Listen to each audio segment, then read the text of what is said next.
Zacarias, capítulo 10. O Senhor restaurará seu povo. Peçam ao Senhor chuva na primavera, pois Ele forma as nuvens de tempestade, e Ele enviará aguaceiros para que todos os campos se tornem pastos verdes. Os ídolos do lar dão conselhos inúteis, os adivinhadores só predizem mentiras, e os que interpretam sonhos proclamam falsidades que não trazem nenhuma consolação. Por isso meu povo anda sem rumo, como ovelhas perdidas que não têm pastor. Minha ira arde contra seus pastores, e eu castigarei esses líderes, pois o Senhor dos exércitos chegou para cuidar de Judá, seu rebanho. Ele o tornará forte e glorioso, como um majestoso cavalo na batalha.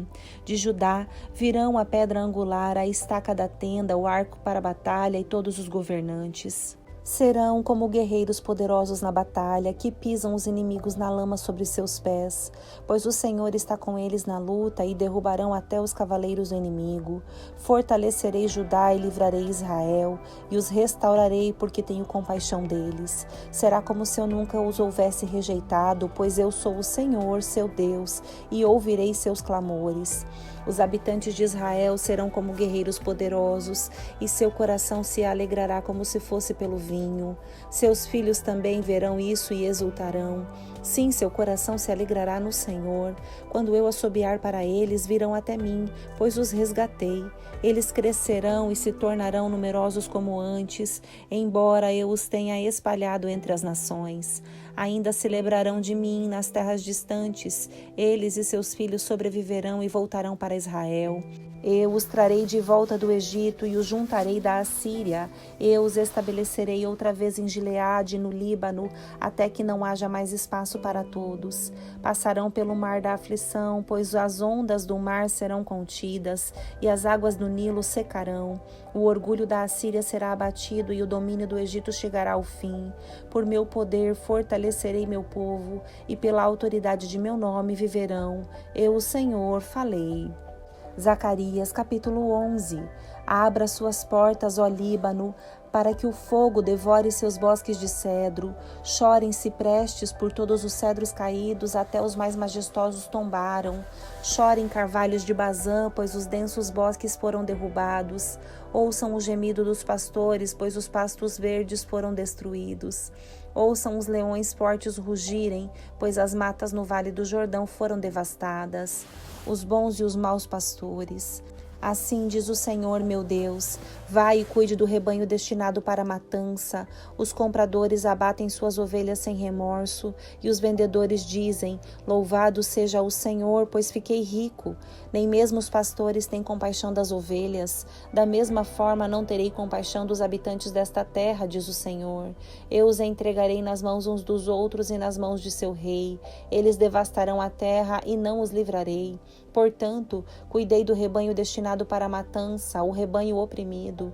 Então peguei 2 varas de pastor e chamei uma delas de favor e a outra de união.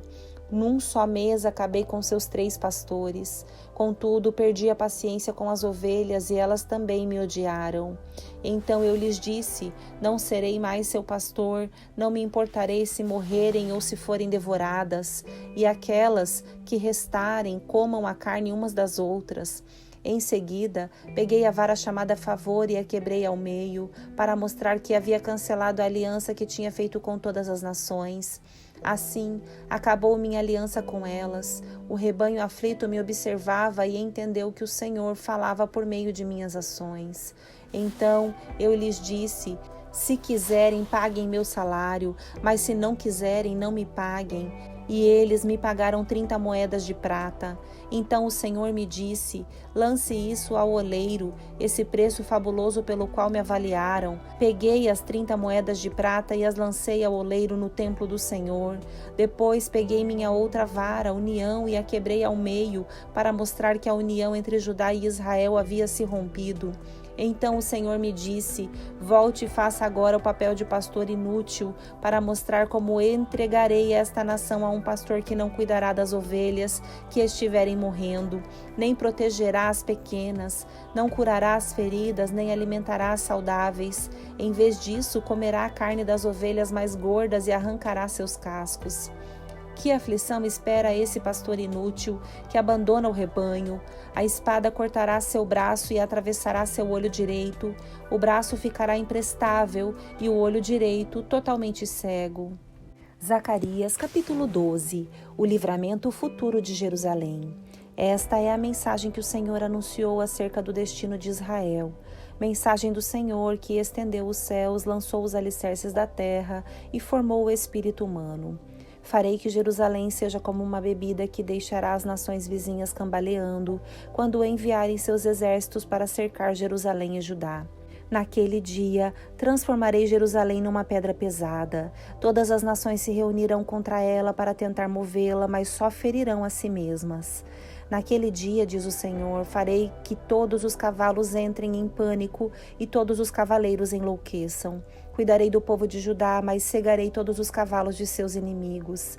E as famílias de Judá pensarão: os habitantes de Jerusalém encontraram força no Senhor dos Exércitos, seu Deus. Naquele dia, farei que as famílias de Judá sejam como uma chama que põe fogo num monte de lenha, ou como uma tocha acesa no meio de feixes de cereal. Elas incendiarão todas as nações vizinhas, à direita e à esquerda, enquanto os habitantes de Jerusalém permanecerão em segurança. O Senhor dará vitória primeiro ao restante de Judá, antes de Jerusalém, para que a honra dos habitantes de Jerusalém e da linhagem real de Davi não seja superior à honra do restante de Judá. Naquele dia o Senhor defenderá os habitantes de Jerusalém.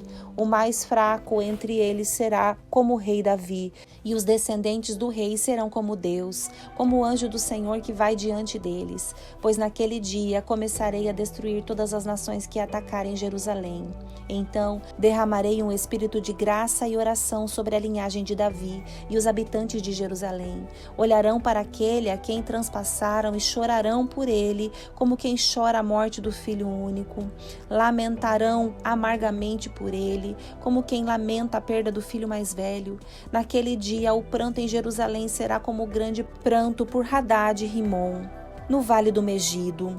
Todo Israel chorará, cada família separadamente, os maridos longe das esposas. A família de Davi chorará separadamente, bem como a família de Natã, a família de Levi e a família de Simei. Cada uma das famílias sobreviventes de Judá chorará separadamente, os maridos longe das esposas. Zacarias, capítulo 13, uma fonte de purificação. Naquele dia, uma fonte será aberta para a linhagem de Davi e para os habitantes de Jerusalém, uma fonte para purificá-los de todos os seus pecados e impurezas. Naquele dia, diz o Senhor dos Exércitos, eliminarei da terra a idolatria, de modo que até o nome dos ídolos será esquecido. Removerei da terra os falsos profetas e o espírito de impureza. Se alguém continuar a profetizar, seu próprio pai e sua própria mãe lhe dirão: você deve morrer, pois profetizou mentiras em nome do Senhor. E enquanto ele estiver profetizando, seu pai e sua mãe o matarão. Naquele dia as pessoas terão vergonha de dizer que tem o dom de profetizar. Ninguém vestirá roupas de profeta para enganar outros. Dirá: não sou profeta, sou lavrador.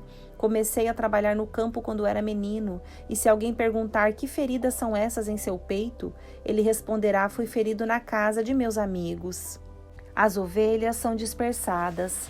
Desperte, ó espada, contra meu pastor, o homem que é meu companheiro, diz o Senhor dos Exércitos. Fira o pastor e as ovelhas serão dispersas.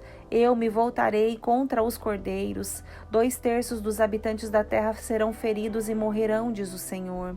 Mas restará 1/3 na terra. Farei essa terça parte passar pelo fogo e a purificarei. Eu a refinarei como se refina a prata e a purificarei como se purifica o ouro. Ela invocará meu nome e eu lhe responderei. Direi: este é meu povo, e ela dirá: o Senhor é nosso Deus. Zacarias, capítulo 14. O Senhor governará a terra. Fiquem atentos, pois se aproxima o dia do Senhor, em que seus bens serão saqueados diante de vocês. Reunirei todas as nações para lutarem contra Jerusalém. A cidade será conquistada, as casas serão saqueadas e as mulheres violentadas. Metade da população será levada para o exílio e o restante será deixado na cidade. Então o Senhor sairá para lutar contra essas nações. como fez no passado. Naquele dia, seus pés estarão sobre o Monte das Oliveiras, a leste de Jerusalém. O monte se dividirá ao meio, formando um vale muito amplo, de leste a oeste. Metade do monte se deslocará para o norte e metade para o sul. Vocês fugirão pelo vale, pois ele se estenderá até Azal. Sim, vocês fugirão como fugiram do terremoto nos dias de Uzias, rei de Judá. Então o Senhor, meu Deus, virá com todos os seus santos. Naquele dia as fontes de luz deixarão de brilhar. Ainda assim sempre será dia. Só o Senhor sabe como isso acontecerá. Não haverá dia nem noite como sempre houve, pois mesmo à noite haverá claridade. Naquele dia fluirão de Jerusalém águas que dão vida. Metade das águas correrá para o Mar Morto e metade para o Mediterrâneo.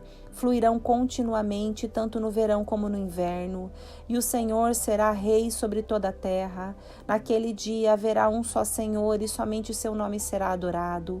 Toda a terra, desde Geba ao norte de Judá até Rimon, ao sul de Jerusalém, se tornará uma grande planície. Jerusalém, contudo, ficará em seu lugar elevado e será habitada desde o portão de Benjamim até o local do portão antigo. E dali até o portão da esquina, e desde a torre de Hananel até as prensas de uvas do rei. Jerusalém, por fim, em segurança, ficará cheia de gente e nunca mais será amaldiçoada nem destruída. O Senhor enviará uma praga contra todos os povos que guerrearam contra Jerusalém. Eles se transformarão em cadáveres ambulantes, com a carne em decomposição. Seus olhos apodrecerão nas órbitas e a língua apodrecerá na boca. Naquele dia o Senhor os encherá de grande pânico e eles lutarão uns contra os outros com as próprias mãos. Judá também lutará em Jerusalém. A riqueza de todas as nações vizinhas será recolhida, grandes quantidades de ouro e prata e de roupas. Essa mesma praga cairá sobre cavalos, mulas, camelos, jumentos e todos os outros animais dos acampamentos do inimigo. No final, os inimigos que sobreviverem à praga subirão a Jerusalém a cada ano para adorar o Rei, o Senhor dos Exércitos, e para celebrar a festa das cabanas. Se alguma nação não quiser ir a Jerusalém para adorar o Rei, o Senhor dos Exércitos, não receberá chuva. Se o povo do Egito não quiser ir à festa, o Senhor o castigará com as mesmas pragas que enviará sobre as outras nações que se recusarem a ir. O Egito e as outras nações serão castigados se não forem celebrar a festa das cabanas. Naquele dia, até mesmo os sinos dos cavalos terão gravadas estas palavras: Santo para o Senhor. E as panelas no templo do Senhor serão tão sagradas quanto as bacias usadas junto ao altar. Na verdade, todas as panelas em Jerusalém e em Judá serão santas ao Senhor dos Exércitos. Todos que vierem oferecer sacrifícios poderão usar qualquer uma delas para cozinhá-los. E naquele dia não haverá mais comerciantes no templo do Senhor dos Exércitos.